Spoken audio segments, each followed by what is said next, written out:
Hello and welcome to the Daily Space for today. I think it's July 11th, but I'm not actually sure.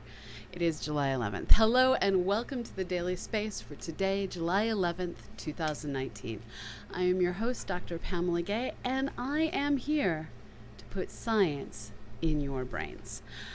There is a background rumble that I must apologize for today. It's hot. It's like 100 degrees hot, and that rumble is my window air conditioning unit. We reached the point where air conditioning was required in order for my brain to function. So apologies for the audio noise. I'm going to be working on tomorrow supercooling the room before starting the show. I just didn't think to do that today before I started. So today we have a whole range of stories, but I think we have to start with the big explosion that occurred last night. And by big explosion, I kind of mean that literally.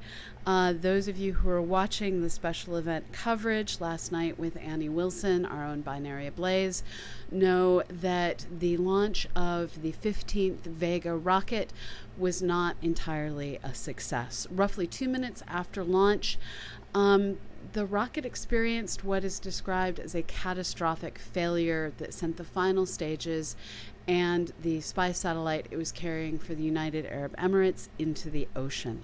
Unfortunately or fortunately, the explosion itself was not caught on camera, at least not on any of the cameras that we can find the footage for. However, there was indications from the telemetry that was in the broadcast that the rocket began a descent and slowdown, and shortly after that change in telemetry was noticed, the broadcast came to an abrupt end. The president of Arianespace, who built this Vega rocket, did apologize on air and was clearly distraught for the loss of this rocket. This kind of rocket has had 14 previous successes, and it's unknown exactly what happened, but it's certain that there will be an investigation. So we are sorry to all of those involved and wish everyone the speediest of investigations.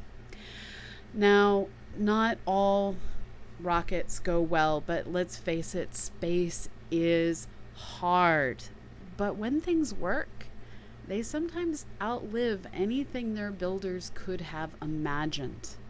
July 9th, just 2 days ago, when my internet failed spectacularly, preventing me from bringing you this story then, July 9th marked the 40th anniversary of Voyager 2's flyby of Jupiter.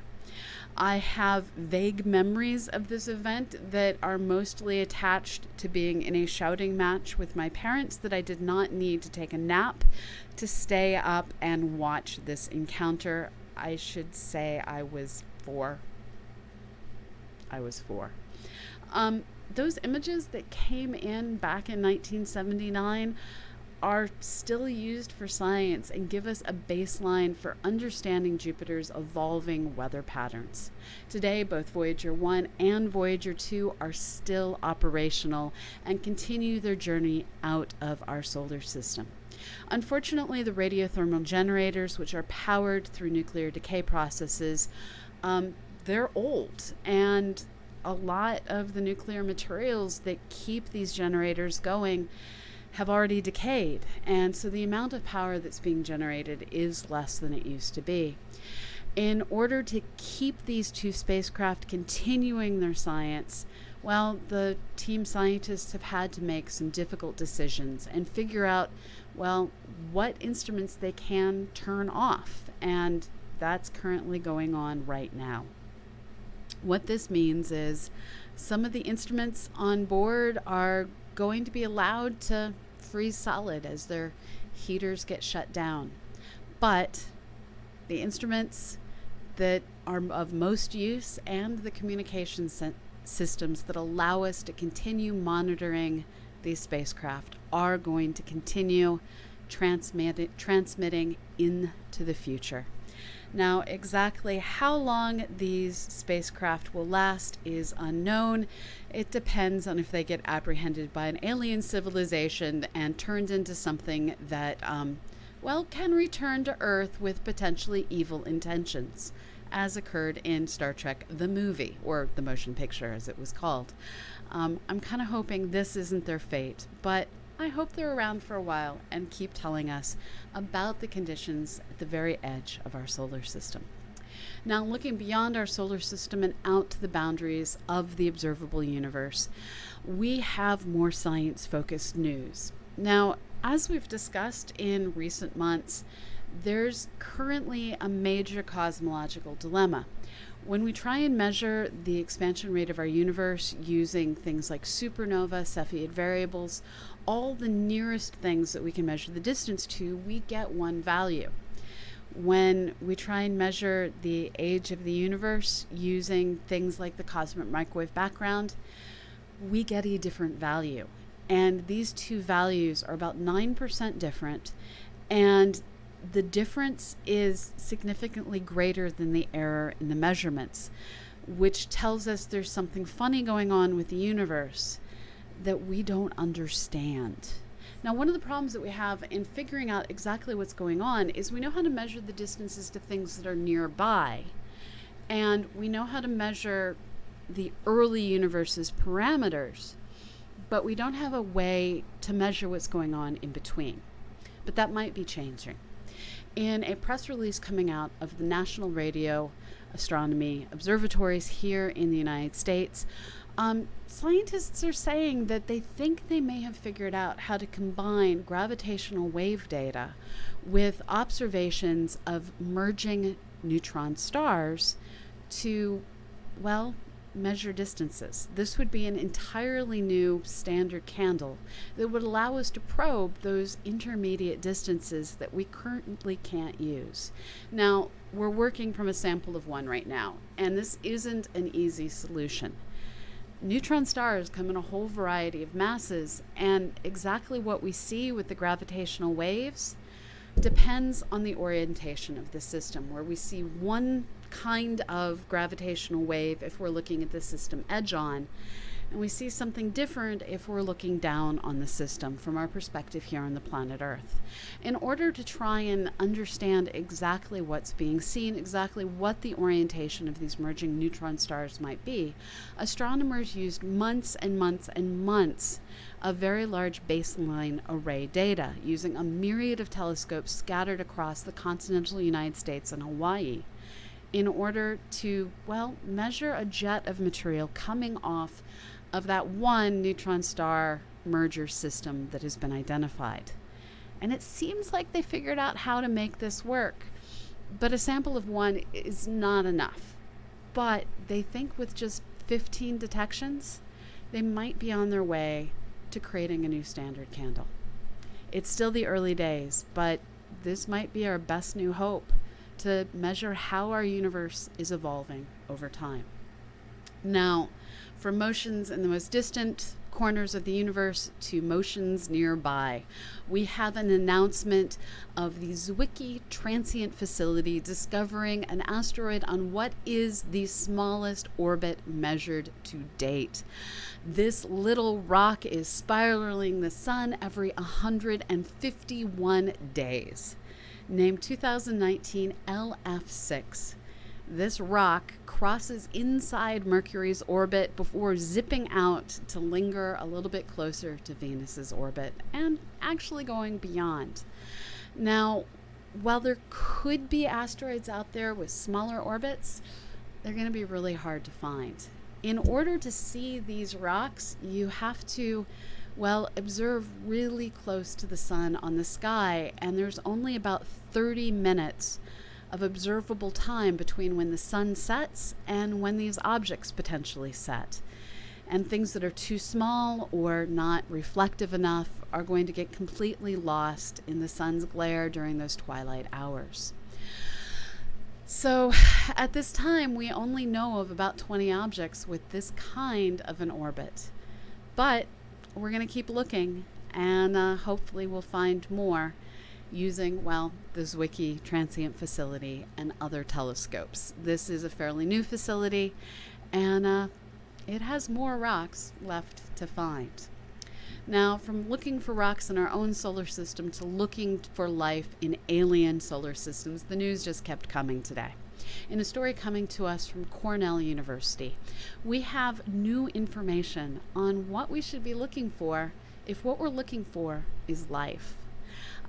These planetary scientists and biologists working together have figured out exactly what the distribution of light should be if you have plants of different kinds on different kinds of Earth-like worlds.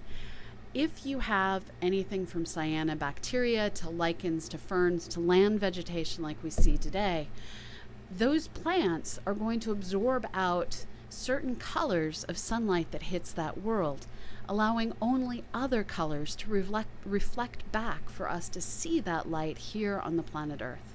This is often referred to as the red edge.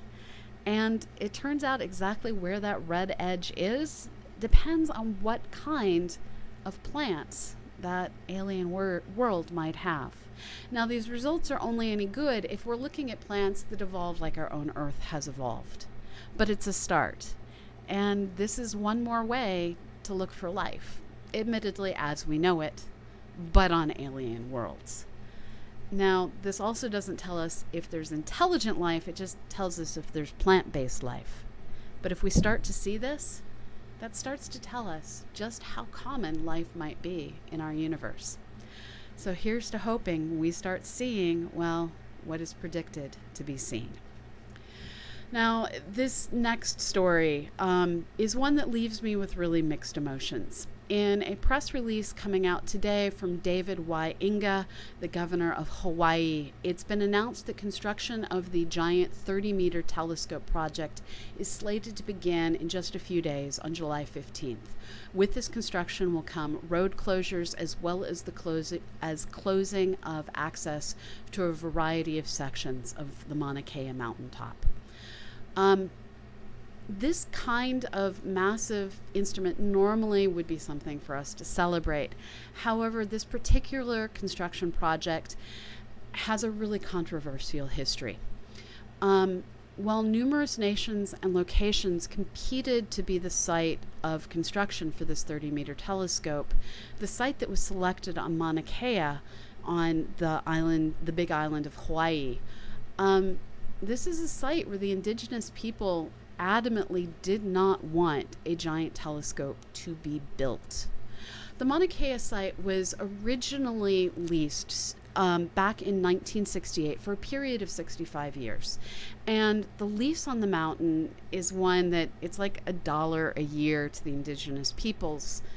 And the lease stated that only a certain number of telescopes could be built because this is a sacred site. So in the intervening years, there could have been a really good partnership developed between the indigenous peoples and the astronomers, but there wasn't. And in fact, the University of Hawaii, which governs the mountaintop, has found ways to follow the letter of the lease agreement without following the spirit of the agreement. In particular, the lease agreement dictates how many telescopes can be built up on the mountain. And back in 1968, they weren't exactly envisioning the mega telescopes of today. And when the University of Hawaii and other people who are working up on the telescope up on the mountain count those telescopes, they aren't just counting how many dishes and how many mirrors there are. They're doing things like saying the 2 giant Keck observatories, which are bridged by a building, only count as 1 telescope. They're saying that all of the dishes in a radio array count as 1 telescope. And by following the letter of the law without following the spirit of the law, they found ways to justify building this massive new telescope that is actually going to be visible from many points across the island as it rises up out of the crater that all the other telescopes are in, changing how the sacred mountain appears to the people that live around it. This is an extremely frustrating situation. And there are also concerns that when that lease agreement ends in 2033, with the construction of such a massive telescope just being completed, the indigenous people aren't going to have a choice except to renew that agreement and continue to lose access to their sacred facilities. So this is one of those terrible cases of conflict in what people cherish and how they cherish it. And unfortunately, over the years, the scientists involved haven't always been gracious and have in many cases said unthoughtful things about the local people, which makes it somewhat ironic when many of those exact same astronomers now decry how Elon Musk is launching the Starlink satellites, which we can observationally deal with. They're not going to impact our science, but they're saying that this is ruining the night sky, which is sacred to everyone for generations to come, while delivering internet to those generations to come. Sometimes we need to sit back and be more thoughtful and consider not just our own consequences, but the consequences of those around us. And think about, hey, other places like the Canary Islands and the mountaintops of Chile really wanted this facility. Why did you have to go and put it there? These are things that I have no say over, and this was a very editorial piece. But I think that as scientists, we have to be responsible in how we use the land that we use to do our science. And this is one of those cases where I don't think we were as responsible and respectful as we should have been. So, yeah, construction's beginning July 15th. And people are going to lose access to the lands that matter to them. So that's a thing. Now, it doesn't have to be this way. And in fact, there's a new project being constructed that we need to celebrate as being a way that we're growing our world science while growing our world as a society. Today, we received a press release announcing that Jodrell Banks is indeed going to be the administrative site of the Square Kilometer Array telescope network. Jodrell Banks is actually a UNESCO World Heritage Site that is located in Cheshire, the United Kingdom, and is operated by the University of Manchester. This is a facility that has been the site of countless Nobel Prize winning observations and a myriad of discoveries of how our universe functions, how it's changing, what asteroids are out there, what they look like through active radar discoveries. The science goes on and on. And while this site isn't doing as much cutting-edge science today, it is going to be governing how well that science is done on both the continents of Australia and Africa, as the nation of Australia and a consortium of southern African nations work together to build the Square Kilometer Array on these two continents. Both those sets of nations are working to figure out how to advance their society, advance their infrastructure, as we advance our understanding of the universe. That's science done right, where everyone wants to be engaged, and it's being leveraged for the education and the advancement of infrastructure for all. So kudos to the Square Kilometer Array project. You've come a long way. There have been issues over the years, but I think it's becoming something that we can all be proud of. Now, that was an accidental click to the next slide, so let's move on to the next bit of science. This really weird looking image is what happens when you combine two different sets. Thank you for the follow. This is what happens when you combine two different data sets of radar image measuring very precisely the heights and depths of the land around a recent set of earthquakes. Last week, while our show was on hiatus, I got to experience both of these, but only feel one of the two earthquakes that shook California. These earthquakes measured in at 6.4 and 7.1 magnitudes on the Richter scale. They were felt as far away as Las Vegas, San Diego, Sacramento, and of course Los Angeles, and were centered near the city of Ridgecrest. This pair of earthquakes moved, well, the land all along the Little Lake fault line. And what we see here in red is how the land rose, and in blue how the land fell, with each color indicating a shift of 12 centimeters or almost 5 inches. That's a whole lot of land shift. Now, images like this allow us to see how these two faults that are at right angles to one another, that's where you see the lines concentrated, where the greatest amount of shake occurred, where you have a great deal of up and down change, a great deal of color change over a very short distance. And these maps can allow scientists to figure out where they should go to investigate how the land was affected that might not have otherwise been seen, because this is just mostly unpopulated land. In particular, these kinds of maps alert everyone as to where, well, it needs to be checked out, because there might have been cracks to infrastructure, including roads, pipes, conduits. All these kinds of things can shift, and in the case of water pipes, spring a leak when the land shifts the way it did last week. This is just kind of cool, and it shows just how much damage can occur when a little fault makes a big quake. Now, this earthquake was a reminder to all of you that if you live in an earthquake zone, you need to have a getaway plan if your home becomes uninhabitable.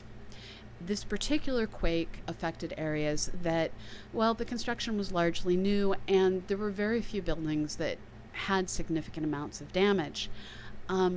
Things would go very differently if this level of an earthquake occurred someplace where there were historic buildings. San Francisco, Los Angeles in particular, are both at risk of being greatly and negatively impacted by the San Andreas fault, and the Cascadia fault is just kind of waiting to, well, level Vancouver and Seattle, and that wasn't hyperbole. So make sure you're prepared. Keep water on hand at all times. Make sure you have a grab-and-go kit that includes medications, emergency clothing, and, well, other things that you might need to survive, including identification and such, if everything literally goes sideways as the Earth shifts. Okay, on that cheerful note, that kind of concludes today's news. So I am now going to take your questions. So please go ahead and type them in at CosmoQuest. While you're typing those questions in, I'm going to remind you that this is a production of the Planetary Science Institute. Thank you for those bits, Trucker Kev. I have Eddie beside me, and I feel guilty. I have absolutely no treats. Yeah, sorry. He's lying here being cute, but I can't thank you with cuteness today. But I can thank you by saying thank you. Thank you. So please go ahead, type those questions in. This show is brought to you by the Planetary Science Institute. We are a 501c3 nonprofit dedicated to exploring our solar system and beyond. We bring you the Daily Space most Mondays through Fridays at 1 p.m. Eastern, 10 a.m. Pacific. That is 6 p.m. London time. We are here because of you. We are brought to you, by your contributions of bits, Patreon, patronage, and subs here on Twitch. Thank you. I am so grateful that you let us keep doing the show day after day, month after month, and you let me pay Annie a living wage. So thank you. Now, if you can't make a financial contribution, that's okay. We need your help doing science. So pay us by marking rocks. Do science, people. Do science. We have had an extension to our Bennu Mappers project until July 22nd. So get out there, mark rocks, measure boulders, find those craters, and help us find a safe place for the OSIRIS-REx spacecraft to touch down, grab a soil sample, and bounce back off before eventually returning home to Earth with the rocks, well, in the place you might have found. So thank you for everything you do. And I'm now going to scroll back and see what all you have to ask. And thank you for your comment, Larry. Thank you so much. You don't owe me anything except for maybe a smile now and then. Thank you for everything you do.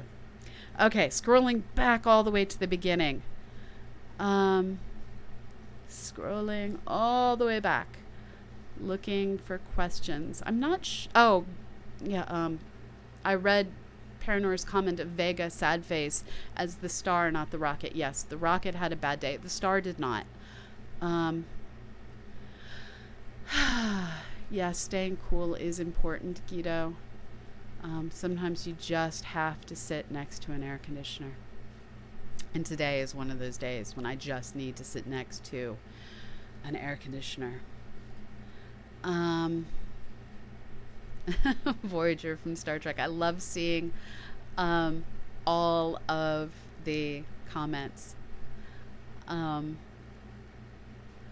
yes, Ruff's Matt, 4-year-old me had very definite opinions. And we just got a quake alert coming in. I'm looking to see where the quake alert was. So there was a 6.0 quake off the coast of Papua New Guinea, so nothing to worry about. Hanny's Warp was asking, is that when they discovered volcanoes on Io, referring to Voyager's flyby? Yes, it was a combination of the two missions that thoroughly examined the moons of Jupiter. I have to admit, I don't remember off the top of my head which of the two Voyagers discovered Io's volcanoes. But it was those Voyager missions that let us know that Io is indeed one heck of a volcanic place. So Refsmat, I'm not sure little me had an option about being interested in space because my dad was really interested in space. And yeah, I don't think I had a choice, but it stuck. Star Trek the Motion Picture was your favorite. Oh, for me, it's always going to be Star Trek 4. Yeah, it just is. So Salty and Spicy asks, does the universe end? And Paranor's answer that we don't know is entirely correct. And Larry makes a really good point when he asks, which one? We don't actually know if our universe is the only universe, if it's one of many universes that emerges from a quantum foam, and if either of those things have a beginning or an end. So yeah, we just can't get there from here.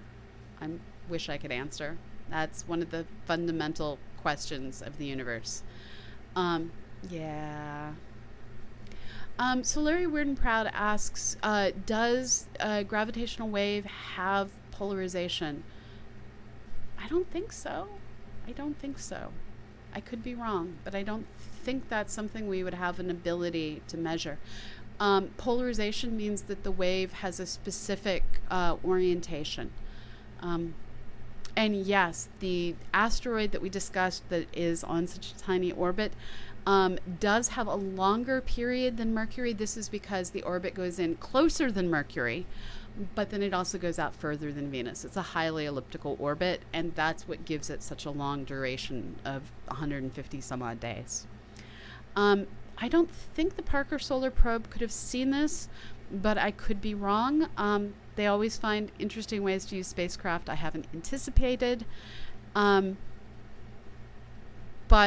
if it's capable of detecting asteroids, I haven't seen any announcements yet. So Henny asks, is the type of mountain closure normal for telescope construction? How long does it last? Referring to construction of a 30-meter telescope. It's normal to shut down the area around where the construction is, just like when a house is being built near you. It's also normal for there to be periodic road closures if you're carrying giant instrumentation up and down a mountain, or I know we had some lane closures when they were bringing in tanks for a local brew pub. Anytime you're moving something big, you're going to have to close a lane. What is different here is how prolonged those closures are going to be, because one of their concerns is protesters. Yeah. Things that make me grouchy. Things that make me really grouchy. Scrolling, looking for better questions. So Hanny is asking, when telescopes like the 30-meter telescope are made in a certain area, do most of the scientists come from that area as well? No. In fact, the University of Hawaii has not graduated a single PhD in astronomy who's an indigenous person. And that should be telling. When they built the telescopes, part of the agreement was that there would be significant outreach done to the native peoples to teach them science, to improve their educations. And what is too often found is when the astronomers go out to local schools, they're going to the schools where their own kids go to school. And those astronomers are moving there from all over the world. In Chile, this isn't so much the case. In Chile, we're seeing an amazing increase in local peoples becoming astronomers. It's the same thing in South Africa. But when you treat the local population rudely, strangely enough, they don't want to become scientists. Yeah. I need to find that Doctor Who episode, Refs Matt. A link would be appreciated. Looking to see what else is in here. So Henny's Vorverp is asking, can they tell if the fault is relaxed now? So to expand out on that idea, when the fault first goes, it goes in a single point, and then the amount of energy that was released and the displacement that occurred has to spread out across the fault line. And this is where there are so many aftershocks in earthquakes like these particular two. I don't know if the fault is completely relaxed. I'm not sure we have the ability yet to know if a fault is completely relaxed, but the magnitude of the aftershocks has decreased. For a while, there was 5 point something, 4 point something, earthquake after earthquake after earthquake along this fault line. That has finally damped down so that we aren't seeing all of the aftershocks. It hasn't yet been a full week since these earthquakes occurred, and that was how long we were warned to keep watching. So, keep watching? Yeah. Okay, looking to see what other questions. I just want to say thank you again for the bits, Trekker Kev. Thank you. Scrolling. So this week we are being particularly slow getting things up onto YouTube. Susie is on vacation. Normally, when people go on vacation, you don't want to have your entire team go on vacation simultaneously. Turns out with this show, we do. And I had planned my vacation months and months ago. Susie had planned her vacation months and months ago, and neither of us thought to plan our vacations the same week. So I'm working to follow up and get things posted to our patrons on Patreon, and everything will go up on YouTube later. Since all of us are hourly and I like Susie, I'm not taking on that work for myself, because that would essentially mean that I was docking her pay, and I like Susie, so I'm not doing that to her. So be patient, and Susie will do everything when she gets back. Falco Online is asking if I have any inside news on the Vega failure. I do not. I'm sorry. And that's true. Hayabusa 2 is making its final touchdown and sample grab of the Ryugu asteroid. So Surgisy makes the comment, don't you think something weird is going on with our understanding of the universe, but not with the universe itself? So that's a semantic argument, and weird is in the eye of the beholder. I do think, compared to what my human mind is capable of imagining, our universe is doing weird stuff every day that I'm not creative enough to think of.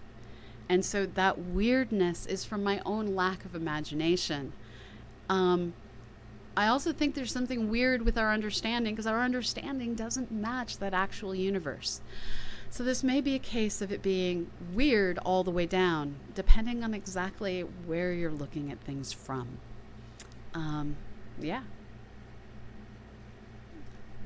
Yes, gluten-free space, you are helping. Keep mapping. Keep mapping. Yes, real-time news. So I didn't see a tsunami threat announced, but I don't think all the data is in yet. Let me see. Oh, actually, there is a tsunami warning. Just clicked the wrong thing. Done. So possible tsunami information will be coming. I don't have it yet. Stay tuned.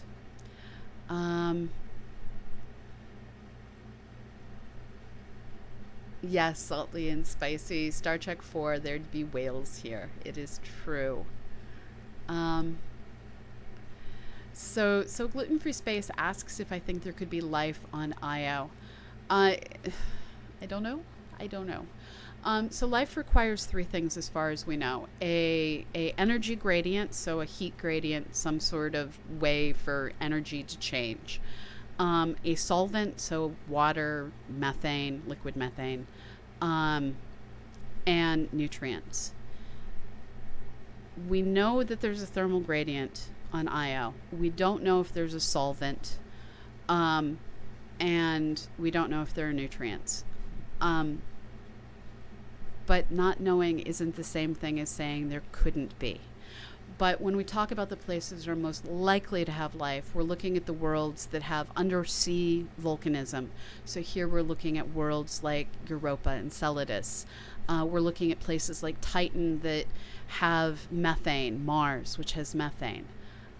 So we don't know where there's life other than here on Earth, but we have a whole lot of places to look. And we just don't know how easy or difficult it is to start life. So Henny goes on to ask, how long would a probe on Io last? How often do new volcanoes last there? So I think the length of time that the probe would last would depend on how it's powered and where they put it. There are areas that aren't too close to an active volcano that it would probably be okay. But you can't really use solar panels really easily out there just because there's not a lot of sunlight. And I don't know what other conditions I'd have to worry about other than there's extreme ion activity, which can also kill a spacecraft. So don't really know, but yeah, I just don't really know. I'm going to stop there. So Larry Weird is sharing that Linda Morabito is the person who discovered the first active non-terrestrial volcano on Io using the Voyager data. She was a navigation engineer. That's awesome. Yeah, Hanny, I agree that they should have programs to get the locals jobs, and some observatories do. Not all of them.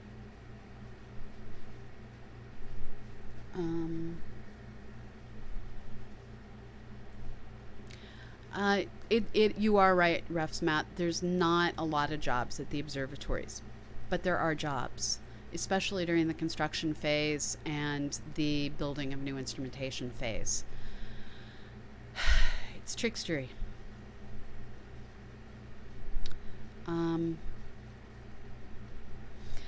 So Larry is pointing out that he heard the University of Texas will provide free tuition to families who make under 65,000.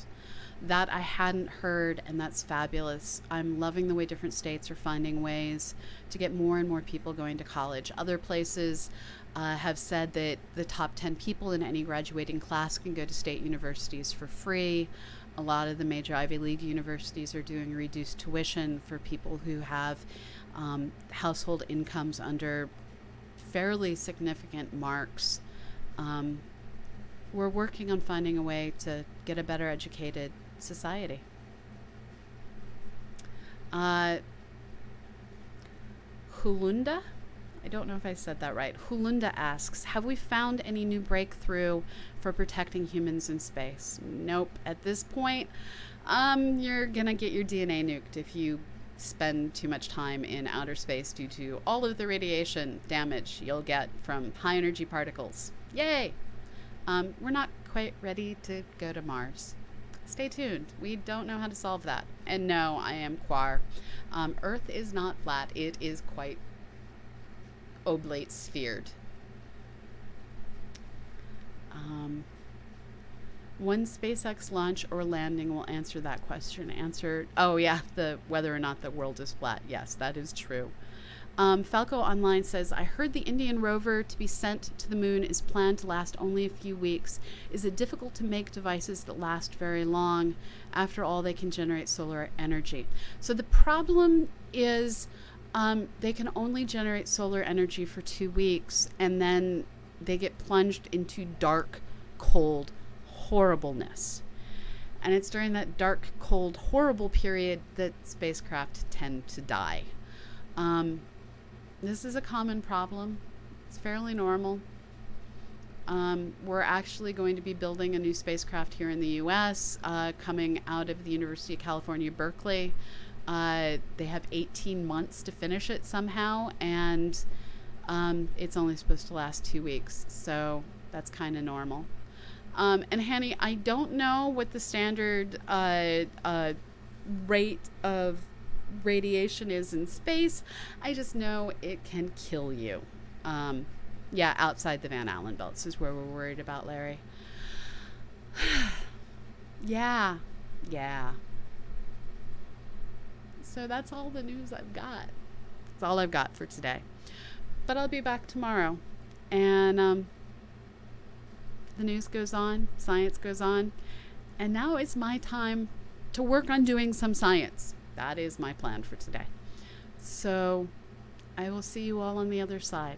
But before I go, I just want to remind you one more time. This is a production of the Planetary Science Institute. We are a 501c3 nonprofit dedicated to exploring our solar system and beyond. If you like the show, please get the word out. Let others know we do this 1 p.m. Eastern, 10 a.m. Pacific, 6 p.m. London, pretty much every Monday through Friday. We are here also on Sundays to bring you the Sunday Science Hour. And when there's special events, launches, landings, and, well, everything in between, we will be back to bring you that as well. So please give us a follow. They're free. Sub us on YouTube, also free. And we'll do everything we can to put science in your brains. Thank you, Mordecai. I don't know how to say your name. Thank you, Mordecai, for the follow. Now, if you want to do science this afternoon like me, you can. Please click on over to bennu.cosmoquest.org, where we are working on mapping out a little asteroid with way too many rocks. Help us mark the locations of all those rocks, measure all the big boulders, and find the elusive craters that pockmark its surface. Using your data, the mission team is going to figure out where is the safe place to, well, touch down and grab a soil sample. Your data is going to be used to figure out where to do follow-up images, and I can't wait to get to email you that you mapped the places that we are considering as potential grab-and-go sites. So, bennu.cosmoquest.org, I will see you there. And that's it. I am going to raid Oh Bother All of you, please give him a warm CosmoQuest welcome and light up his chat with all of your rocket ships and a friendly hello. But before I do that, I am going to roll the credits and wish you all a fabulous morning, evening, or afternoon, wherever the world may be. Get outside and look up.